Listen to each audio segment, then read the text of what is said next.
পানিতে ভিজে দুজনেই চুপচাপ হয়ে গেছে রৌদ্র আর তোরা। কিছুক্ষণ আগে রৌদ্র যখন তোরার হাত ছেড়ে দিয়েছিল তখন তোরা কোনো রকমে তার হাত ধরে ফেলেছিল আর রৌদ্রকে নিয়েই নদীতে ঝাঁপিয়ে পড়েছে।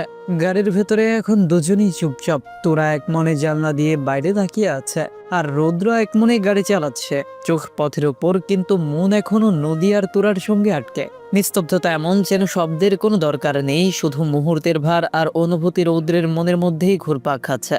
অবশেষে দুজনেই বাড়িতে এসে পৌঁছলো। বাড়ির ভেতরে ঢুকতেই আনোয়ার খান তাদের দিকে ঘুরে দেখলেন, মুখে গম্ভীর ভাব, কণ্ঠে কঠিন গর্জন। কি ব্যাপার, তোদের দুজনেরই শরীর ভেজা কেন? আর এতক্ষণ কোথায় ছিলি দুজনে? রৌদ্র সাথে সাথে বলল, মুখে হালকা বিব্রততা মিশে, বাবা আসলে তোরা নাকি খুব কাশফুল দেখতে মন চেয়েছিল। বাসায় আসার আগে সেই দিক দিয়ে একটু ঘুরে আসলাম।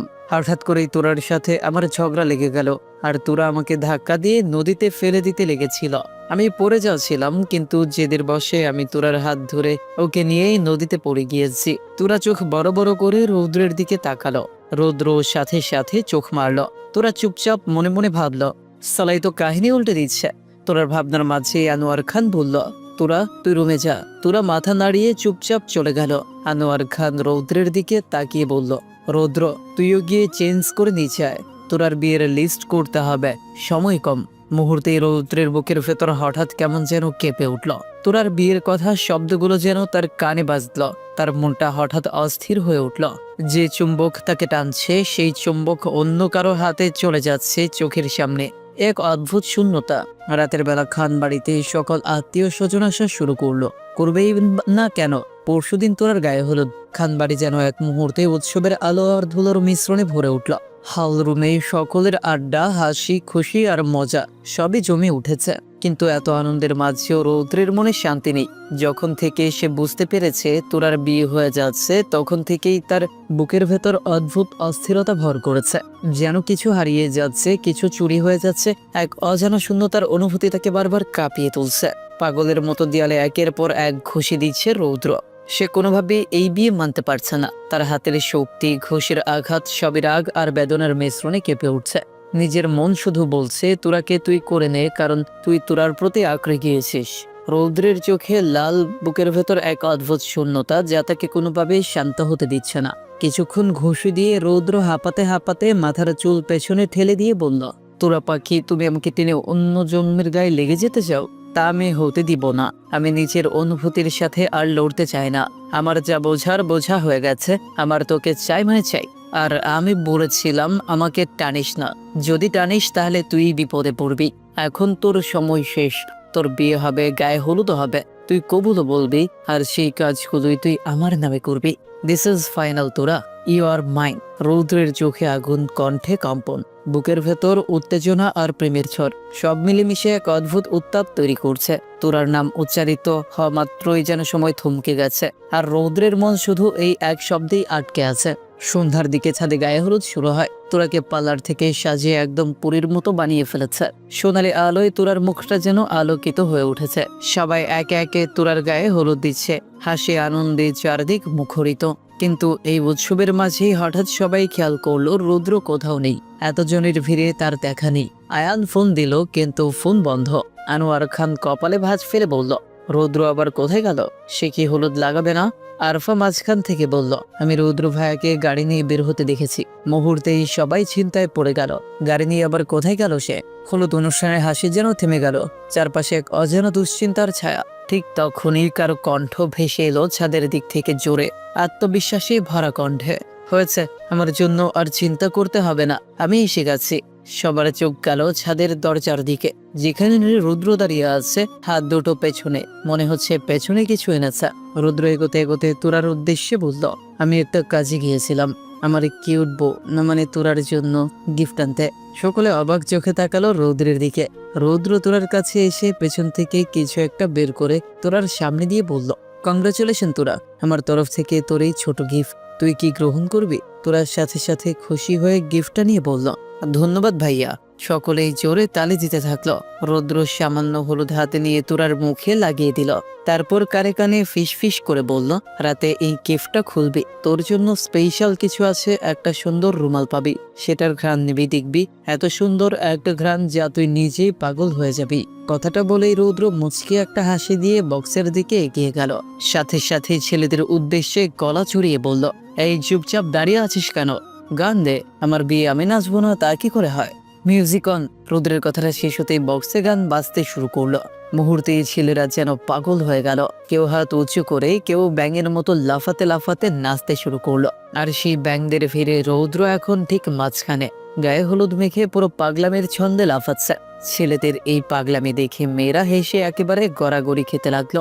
কেউ পেট চেপে হাসছে, কেউ ফোন তুলে ভিডিও করছে। হাসির রোল যেন ছাদটা কাঁপিয়ে দিচ্ছে। কিন্তু সে আনন্দের মাঝেও এক কোণে চুপচাপ দাঁড়িয়ে আছে আরিশা। ওর চোখ কোথাও হারিয়ে গেছে। আরিশাকে এইভাবে নিশ্চুপ দাঁড়িয়ে থাকতে দেখে আরফা এগিয়ে এলো। একটু অবাক হয়ে বলল, কি হয়েছে? তুই চুপ কেন রে? একটু আগে তো কত চিল্লাচিল্লি করছিলি, হঠাৎ সাউন্ড চুপ হলো কেন রে? আরিশা ধীরে ধীরে বলল, চিন্তায় ডুবে যাওয়া গলায়। তুই কিছু শুনেছিস? আরফা ভ্রু কুঁচকে বলল, কি শুনবো? আরিশা গলায় হালকা সন্দেহ আর বিভ্রান্তি নিয়ে বলল, আরে রৌদ্র ভাইয়া তখন কি বলল, আমার বিয়ে আমি নাচবো না তা কি করে হয়? কিন্তু বিয়েটা তো রৌদ্র ভাইয়ার না তুরার। তাহলে ভাইয়া এই কথা কেন বলল? আরিশার কথার সাথে সাথে আরফার মুখ থমকে গেল এক মুহূর্তে। ওর চোখে যেন এক ঝলকে সবকিছু ফিরে এলো রৌদ্রের সেই কথা, তার দৃষ্টিটা, হাসিটা। তারপরেই ওর মুখে ধীরে ধীরে একটা ফিক করে হাসি ফুটলো। আরে ভাইয়া হয়তো মজা করে বলেছে, তুই শুধু শুধু এটা নিয়ে ভাবছিস। চল এখন তোরার ওইখানে যাই না, সবাই আনন্দে মেতে উঠেছে। বলেই আরফা হাত ধরে আরিশাকে টেনে নিয়ে গেল তোরার দিকে। ছেলেরা এখনো নাচছে, কেউ জোরে চেঁচাচ্ছে, কেউ সিটি বাজিয়ে আকাশ মাথায় তুলছে। কারো শার্টে হলুদের ছোপ, কারো গায়ে ঝলমলে আলো ঝলকাচ্ছে। ছাদের বাতাসে এখন হাসির শব্দ, গানের তালে মাটির হালকা কম্পন, আর তার মাঝখানে তোরা, গায়ে শুধু ফুলের মালা, গালে হলুদের ছোঁয়া, ঠোঁটে একরাশ লাজুক হাসি। পুরো ছাদটা যেন এক মুহূর্তে আনন্দে রঙিন হয়ে উঠল। কিন্তু কোথাও এক কোণে বাতাসের সাথে মিলিয়ে গেল একটুখানি অজানা অস্থিরতা, যা শুধু রৌদ্রের মনেই ভেসে উঠছে। সবার আনন্দে নাচার মধ্যে রৌদ্রের চোখে যেন কেবল একটাই দৃশ্য, তোরার মুখ। চারপাশের হাসি, গান, আলো সব মিলেমিশে যেন তোরাকে মিশে আছে। গায়ের হলুদের আলোয় তোরার মুখটা একদম পরীর মতো লাগছে। চোখ নিচু, ঠোঁটে হালকা লাজুক হাসি, গালে একটু হলুদের ছোঁয়া, আর সেই নিঃশব্দ সৌন্দর্য যেন রৌদ্রের বুকের ভেতর তোলপাড় করে দিচ্ছে। রৌদ্র গভীর দৃষ্টিতে তাকিয়ে মনে মনে বলল, পাখি এইভাবে লজ্জা পাস না, না হলে আমি আরো শেষ হয়ে যাব। আর মাত্র কিছুক্ষণ, তারপর তুই শুধুই আমার, একদম আমার নামে দখল করে ফেলব। তুই শুধুই রৌদ্রের। রৌদ্রের ঠোঁটে তৃপ্তির হাসি খেলে গেল। চারপাশে যতই হইচই হোক, রৌদ্রের মন এখন এক অদ্ভুত নিঃসুপ আগুনে পুড়ছে, যে আগুনে তোরাকে নিজের করে নেওয়া জেদ আর অধিকার সব একসাথে জ্বলে উঠেছে। অনুষ্ঠান শেষ হতে হতে রাত 1টা বেজে গেল। পুরো খানবাড়ি যেন ক্লান্তির ভারে ঢলে পড়েছে। গান, হাসি, চেঁচামেচি, হইচই সব মিলিয়ে এখন কেবল নরম নিস্তব্ধতা। একে একে সবাই নিজেদের ঘরে চলে গেছে। আলোগুলো ম্লান হয়ে এসেছে। তোরাও হেলতে দুলতে নিজের রুমে ঢুকে দরজা বন্ধ করে দিল। আয়নার সামনে দাঁড়িয়ে নিজের মুখটা দেখে হালকা হাসলো। হলুদের রঙে মুখ একদম কচু পাতার মতো হলুদ, ঠোঁটে শুকিয়ে যাওয়া লিপস্টিক, চোখে ঘুম আর ক্লান্তি। তোরা ছোট্ট করে দীর্ঘশ্বাস ফেলে ওয়াশরুমে ঢুকে গেল। কিছুক্ষণ পর ফ্রেশ হয়ে বের হয়ে এসে চুলটা তোয়ালে দিয়ে শুকাতে শুকাতে বিছানার দিকে এগোলো।